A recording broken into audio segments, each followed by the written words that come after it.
Hello and welcome to Tweed's Garage. God, this seems so much easier when I thought about it.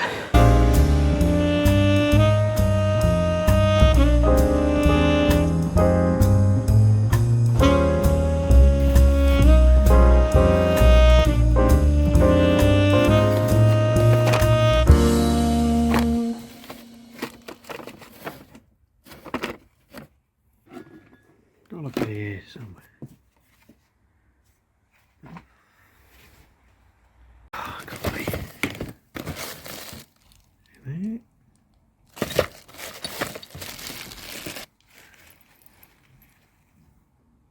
Nope.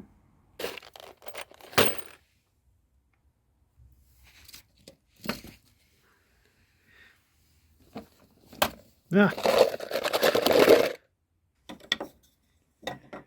Right, now to open the windows on the righty. Have I got the right opener? Drivers? Nope. Passengers.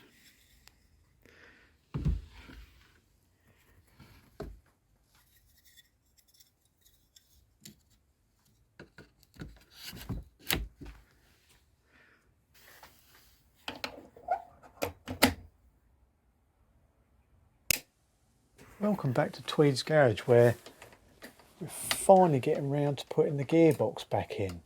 So first thing to do was jack up the torque tube, get it in line ready to get the gearbox in.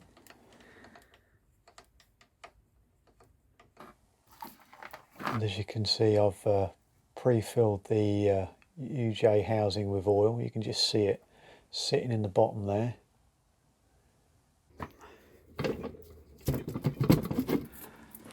So I take the opportunity to make the gearbox as light as possible, removing the gear change, and then start prepping for bolting the gearbox back onto the CV joint. So I coat the brass shims with a sealant just to try and keep the oil in as best we can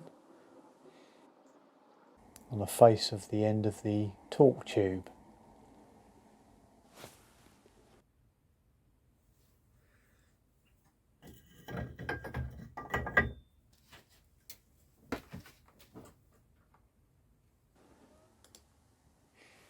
Then it's a case of get the gearbox into position and then place it on the jack, ready to move in to position on the end of the torque tube. That's the plan anyway.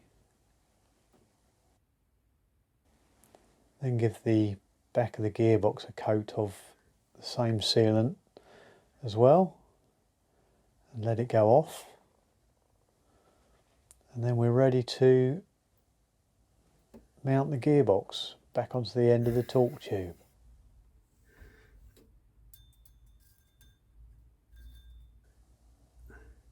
Not before placing the shim plates on over the ball joint in preparation to join the two. You can pop them on, they are split, but it just makes it easier just to thread them on first.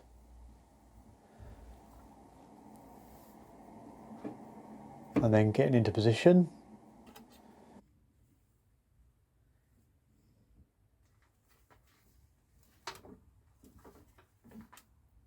Move the gearbox towards the torque tube and then reach over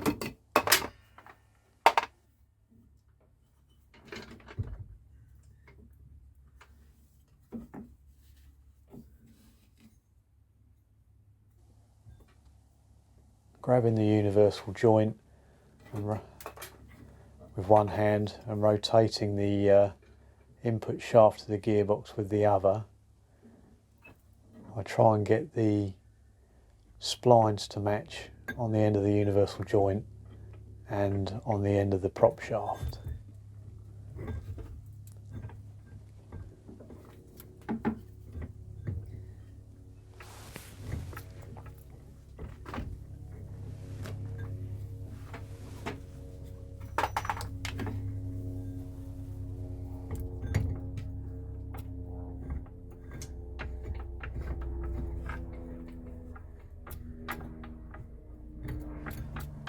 With a little bit of wiggling backwards and forwards, it drops into place. It turned out to be a lot easier than I thought it was going to be.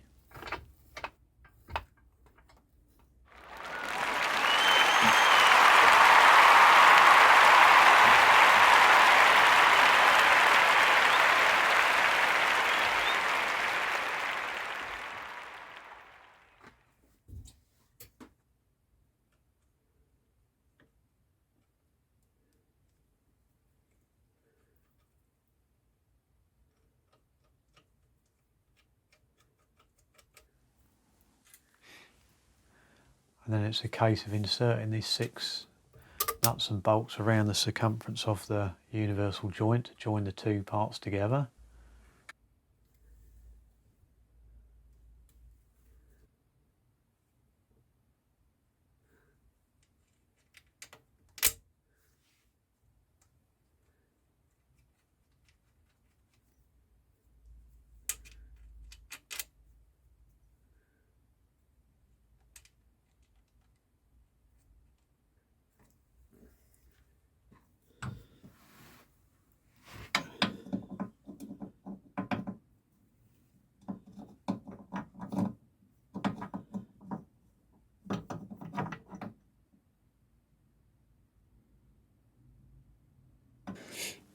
So I've thrown a bit of light on the subject so you can see what the problem is.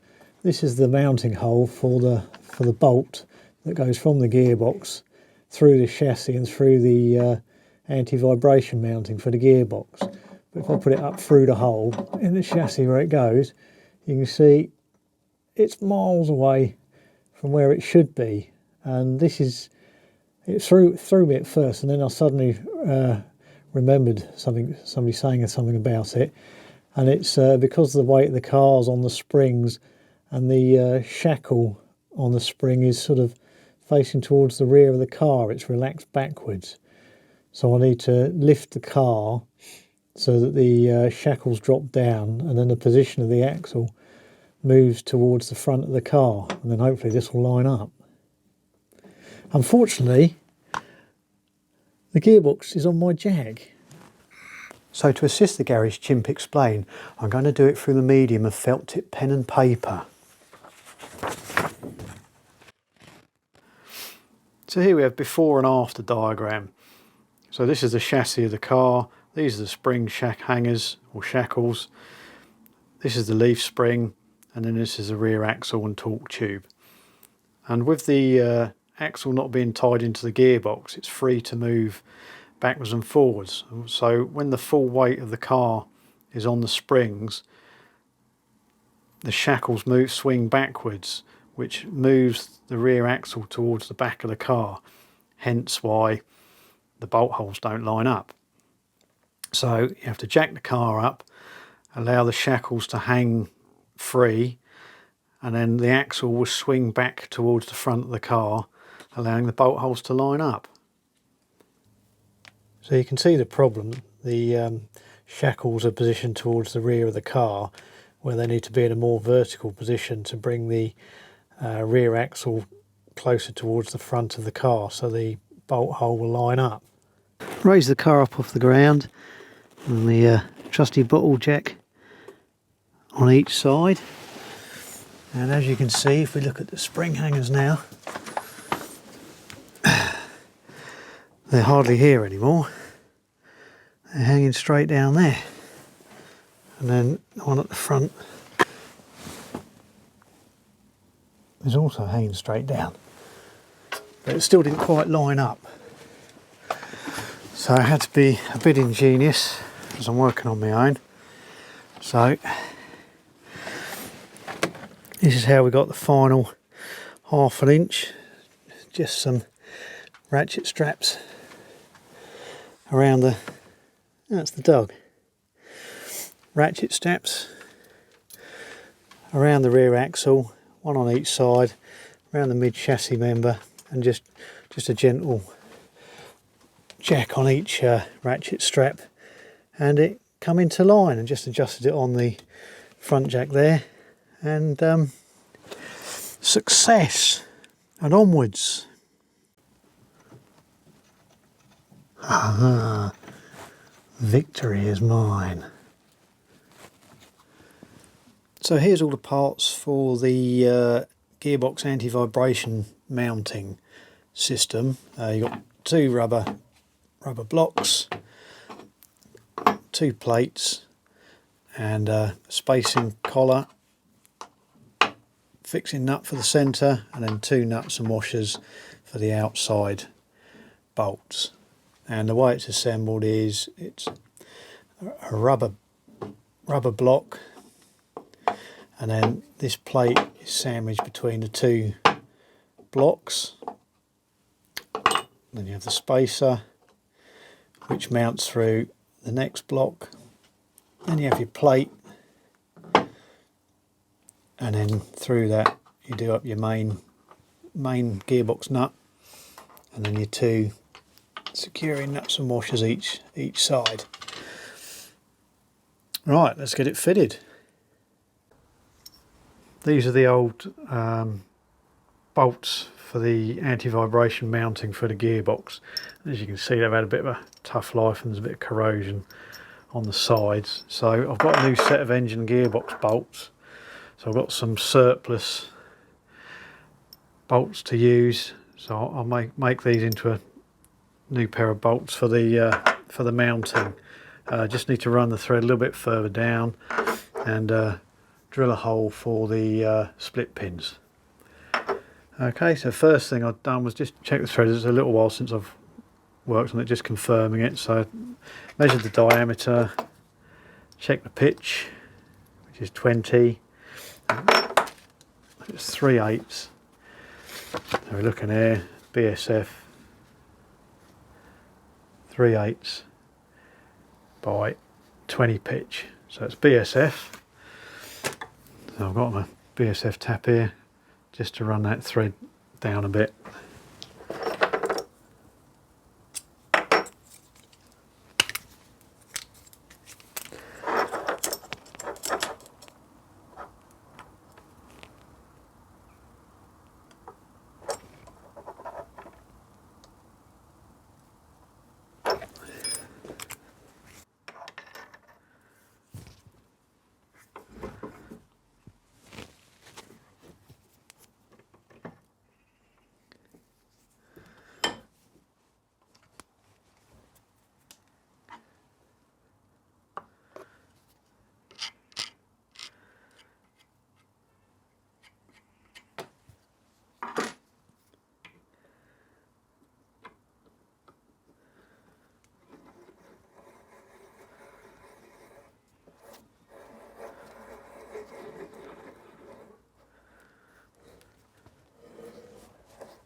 Right, here we go.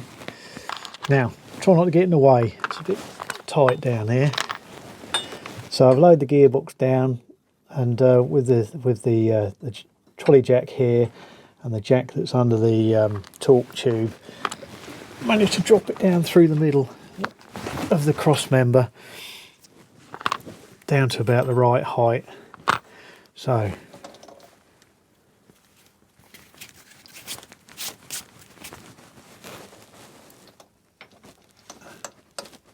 one rubber block.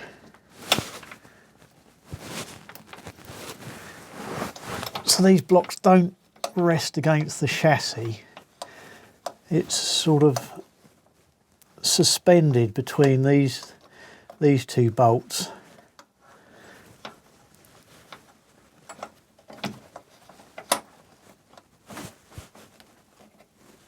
And this bolt here, that's that.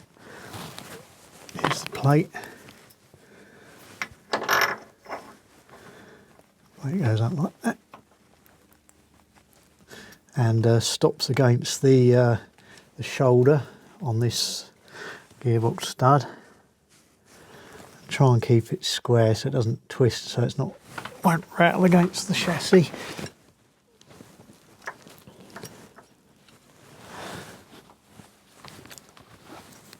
And then the next block goes on.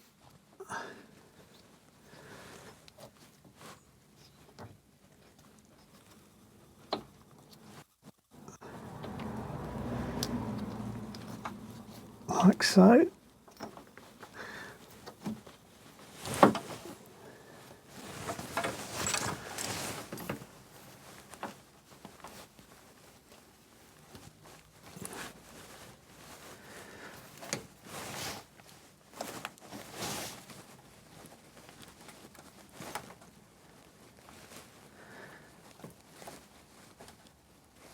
Oh, I think we've got a bit of a problem.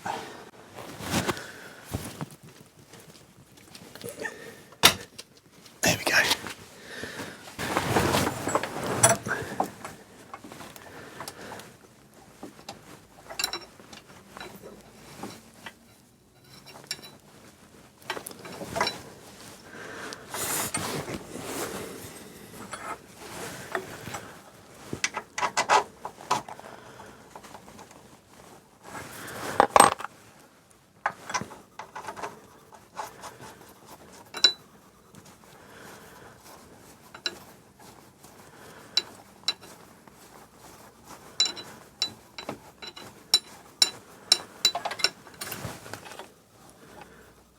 Standing on my spanner.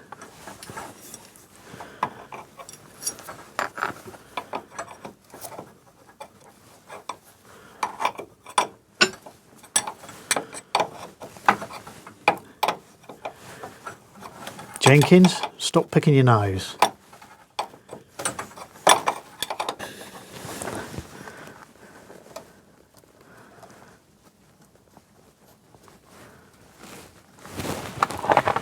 And the final plate.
And there we go, and that's how it's assembled.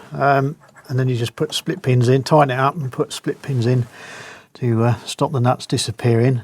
I'll tighten it up now, and then when I've taken the car for its first test drive, I'll loosen it off and then tighten it up again, because it will probably settle down and move around a bit.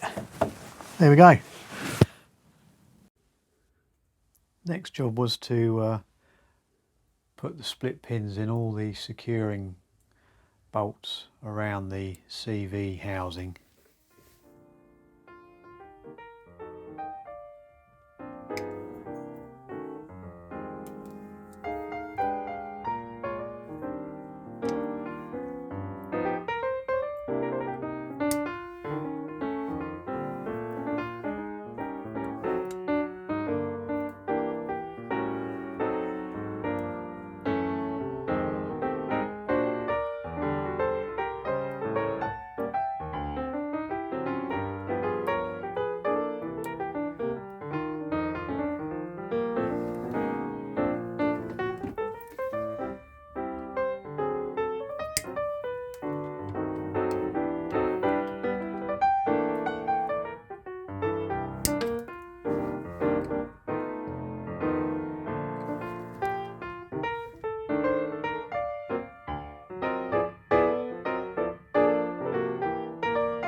With that done, I moved on to installing the handbrake handle, just applying a bit of grease to the ratchet and the shaft assembly.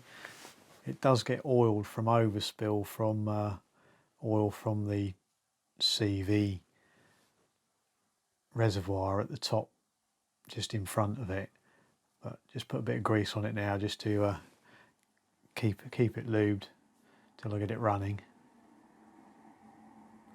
And then connecting up the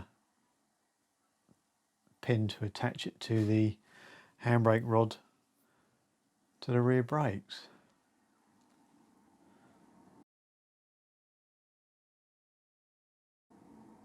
And finished it off with a washer and split pin.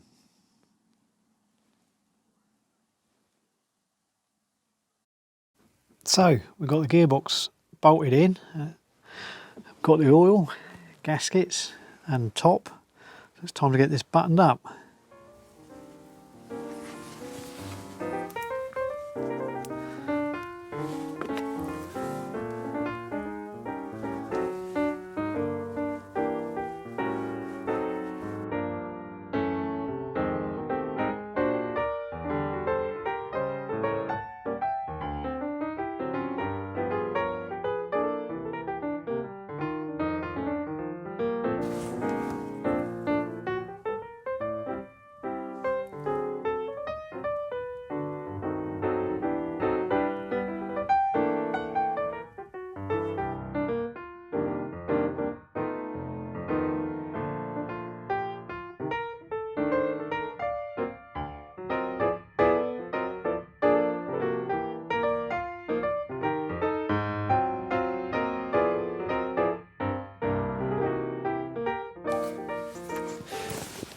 So I'm going to top the gearbox all up from the top, because it's easier, and also it gives all the gears and bearings a good coating as it's been standing for a while. And then we can just keep an eye on the level in the side of the gearbox there.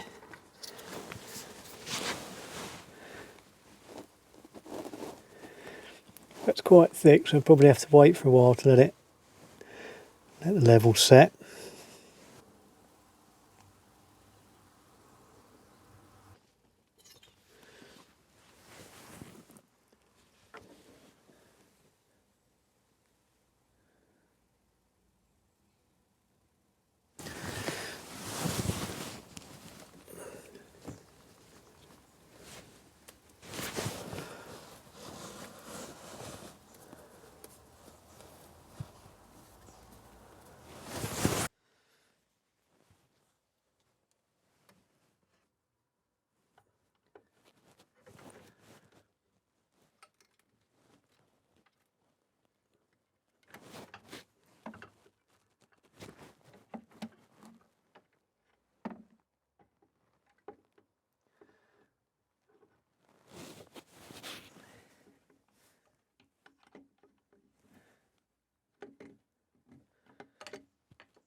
The other thing to top up is the CV joint housing.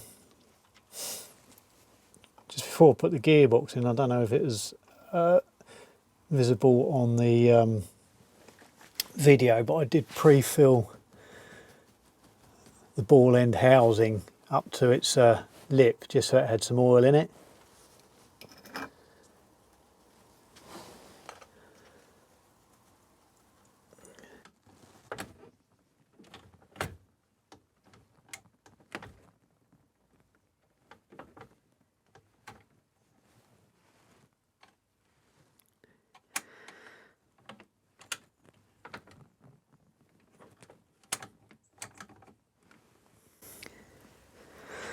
So there we go. It's starting to look like a car rather than a shed with a hole in the bottom. So finally some Riley action, stuff actually going back in the car. So the gearbox is back in, oil's topped up, and it's all bolted down. Next thing to do is clean the flywheel and clutch assembly. Just run the angle grinder with a wire brush over it just to take the rust off, and then bolt the flywheel back onto the engine, reassemble the clutch assembly, engine back into the car. Easy as that. Suspend it from a ceiling, just drop it in, no trouble at all. So there you go. Tune in next time when we'll be doing a bit more of that. And if you like the video, give us a little like so I know you're enjoying it, and I'll see you next time. Right, angle grinder and wire brush. Where did I put that?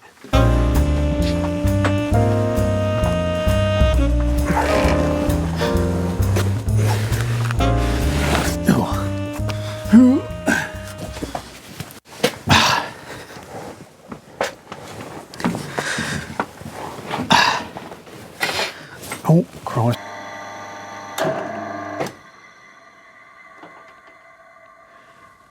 Oh, you bollocks. Enjoying it? Are you enjoying it? I'm enjoying it. You enjoying it?